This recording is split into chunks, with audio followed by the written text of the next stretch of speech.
Bungie outlined some huge changes coming to the sandbox in the Witch Queen, including a massive 40% damage buff to exotic primary weapons against red bar enemies. This means heading into your vault and dusting off some of those lesser used exotics. And Bungie also spoke about some specific buffs to other exotics, and today I'm going to run through all the info that you need to know, so you're ready for the Witch Queen coming on February the 22nd. Well, if you're new around here or find this useful, don't forget to hit that subscribe button down below for all the latest Destiny 2 content, and turn on notifications by hitting that bell.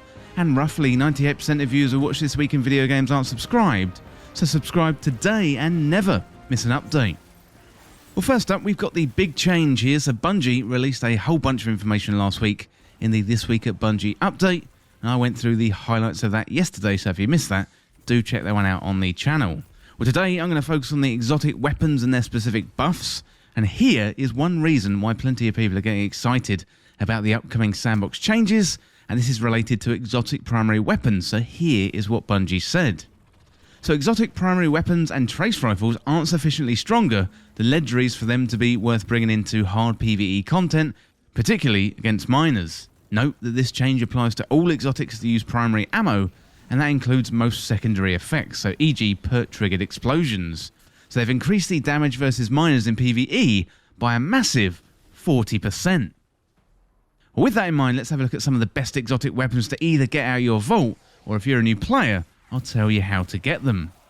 Well, first up, we've got Trinity Ghoul, and Trinity Ghoul has always been good at clearing adds, especially with the catalyst fully powered up. So this one is an exotic energy bow, and it's going to benefit from that buff of increased damage versus miners in PvE by 40%, plus you're going to be able to chain together kills as per normal with that arc damage. So bows are going to be great again next season due to the champion mods found on the seasonal artifact, so I'd expect Trinity Ghoul to continue climbing up the charts. If you don't have it, you can get it from Zur, and at the time of making this guide, you do need Forsaken to get Trinity Ghoul. Well, next up we've got Huckleberry. So Huckleberry is an absolute beast anyways, but now it's going to be even more potent. So this one has got Rampage built in, so as well as that 40% buff, you're going to get stacks of Rampage too, increasing your damage.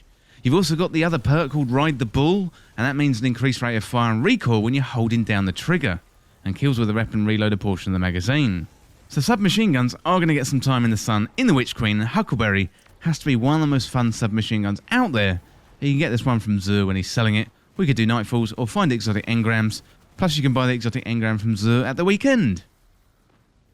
Well, next up we've got a similar one to Trinity Ghoul, and this one is RISKRUNNER. So RISKRUNNER uses the chain lightning to good effect in regards to clearing rooms of smaller enemies, and with this new buff, this one is going to be absolutely fantastic. And the good thing about RISKRUNNER is it's free for all players, as you can get this one in the New Light quest line, so when you run through that quest on the Cosmodrome by speaking to Shorhan. This one is a fantastic energy arc submachine gun, and I definitely recommend picking it up. Well, next up we've got an exotic hand cannon, and this one is LUMINA. So LUMINA got left behind when the 150s got turned into 140s, so its range is being buffed from 44 to 59, and also the stability stat from 46 to 56, so this one is going to be much more viable in the game, plus its primary ammo, meaning it's going to benefit from that buff. So this weapon is much more focused on supporting players, so if that's the role that you like to play in MMOs, then try out LUMINA. And you can get this one from the Monument to Lost Lights, the exotic kiosk in the tower, and that is next to your vault. Well, next up we got the RUINOUS Effigy. This is another one getting a custom buff. So here's what Bungie had to say about it. So RUINOUS Effigy had been overdue for a look at its Beyond Light nerf. So the nerf to damage dealt while guarding, so they are rolling that back. So note that the other part of the nerf was to the airborne standard melee attack, and that hasn't been touched.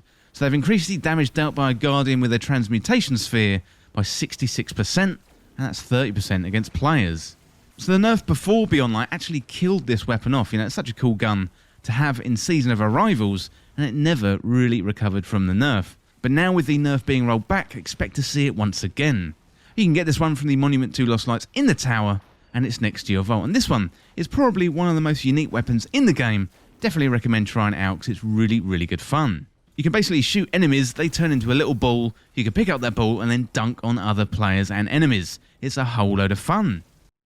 Well, next up we got the AGER'S Scepter. So this one isn't specifically going to benefit from the primary ammo buff, but it is definitely worth checking out and having on your radar for next season, as the perk is being completely rebuilt. So let's see what Bungie had to say about it, So AGER'S Scepter's initial implementation using super regeneration scalars, and it had very weird effects and activities that also had scalars, so we've rebuilt it to turn off the regeneration more active and have implemented a slower drain using a different method. So they fixed being able to activate or continue using empowered mode while suppressed or stasis encased, and they've rebuilt the perk so use the modifier supercharge rate, and now freezes super recharge and deducts super directly, fixing several issues with activities that changes the charge rate and outliers for recharge based on intellect stat. So the TLDR on that super should now drain more slowly while you are empowered.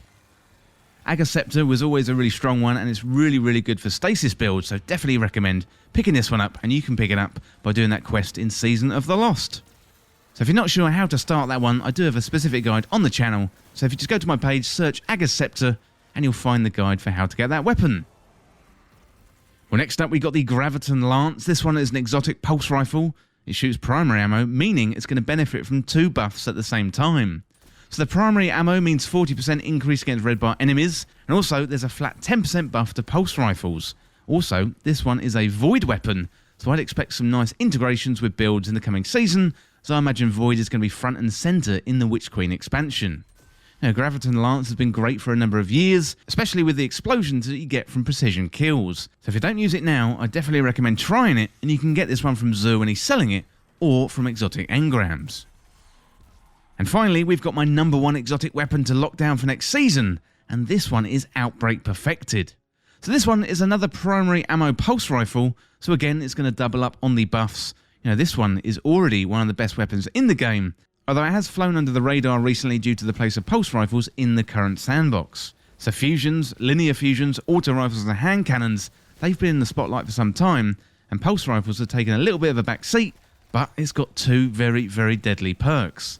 So first of all, the corruption spreads.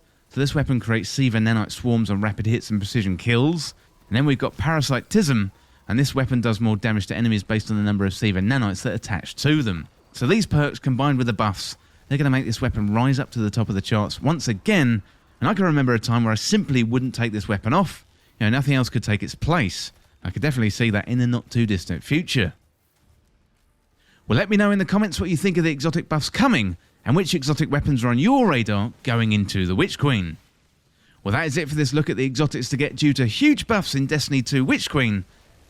And as always, thank you so much for watching. For more Destiny 2 content like this, hit that subscribe button down below and subscribe to This Week in Video Games. Or you can follow me on Twitter at TWIVG Podcast. If you enjoyed this video and found it useful, liking and sharing the video would really help me out. Otherwise, check out the other videos on the channel. Well, thanks again, and I'll see you soon.